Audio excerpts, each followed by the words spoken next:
So we turn now to the strange tale of an American tech mogul at the center of an international murder mystery. A man whose name is synonymous with security, John McAfee. He built a fortune creating the antivirus software that protects millions of computers around the world. But now he's being chased by police across a tiny country in Central America. And ABC's Matt Gutman reports from Belize. John McAfee, a software savant whose name was synonymous with security, is now becoming synonymous with drugs, paranoia, and the mysterious murder of McAfee's neighbor, Greg Fall, overnight Saturday here in Belize. And tonight, 48 hours after his neighbor Fall was shot point blank in the back of the head, McAfee is on the run, telling Wired magazine he's drastically changed his appearance. I have had an adventure from hell, I want to tell you that right now, sir. Lying in the bottom of cabs, boats, you name it. Police tell ABC News the 67-year-old is a person of interest and is now being hunted by police, even American officials still investigating the scene of the crime.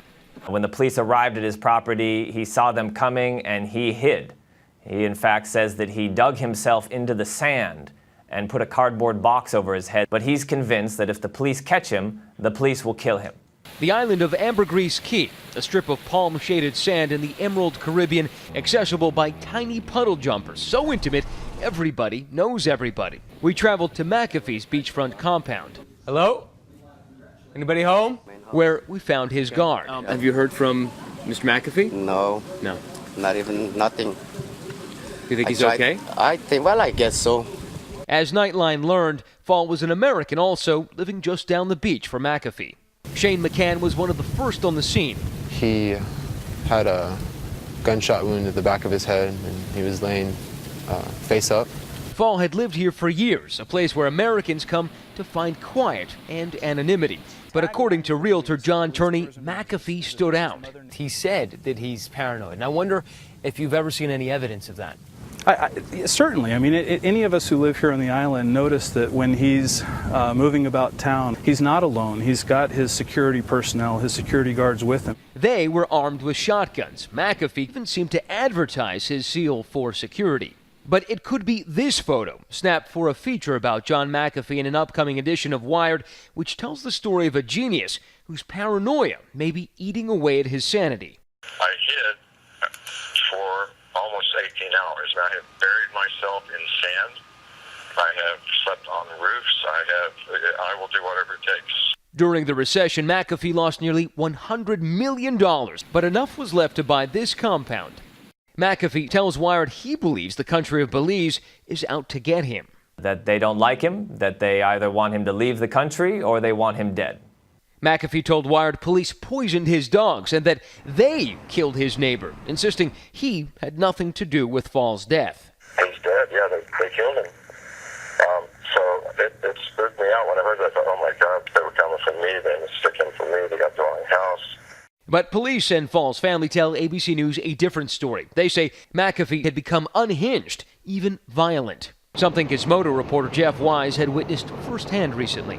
He traveled to Belize in 2010 to interview McAfee and filmed this footage while there. I started to realize that the public persona of McAfee was very different from the private persona. He went through a period of using a drug that was not only hallucinogenic, but would cause psychosis. Wise says McAfee even bragged about his fondness for the controversial but not illegal drug called bath salts on a drug-focused message board, calling it super perv power. ABC News has not been able to verify that post. But McAfee kept running afoul of police. I seriously entertained doubts as to whether I was going to get out of his house alive.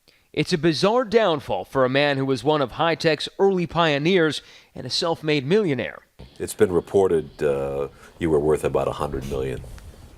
It may have been true.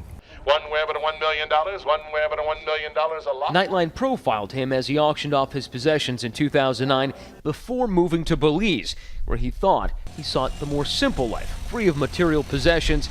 National Security Minister spokesman Rafael Martinez says police now wonder about his sanity. I do not know the reason why he should be, well, not coming forward to speak with the police. I mean, not coming forward knowing that you are wanted for questioning. I mean, it begs the question exactly your state of mind, of course. According to Davis, who continues to be in phone communication with McAfee, McAfee remains on the move, but is committed to staying in his beloved Belize. He thinks it's a wonderful place. It's the most beautiful place on the planet. Why would he want to leave? He leaves behind a community reeling and is still fearful with McAfee on the lam. Are you guys scared? Yeah. This is Isla Bonita, man. This is paradise. You know, things like this don't happen down here. I'm Matt Gutman for Nightline in San Pedro, Belize.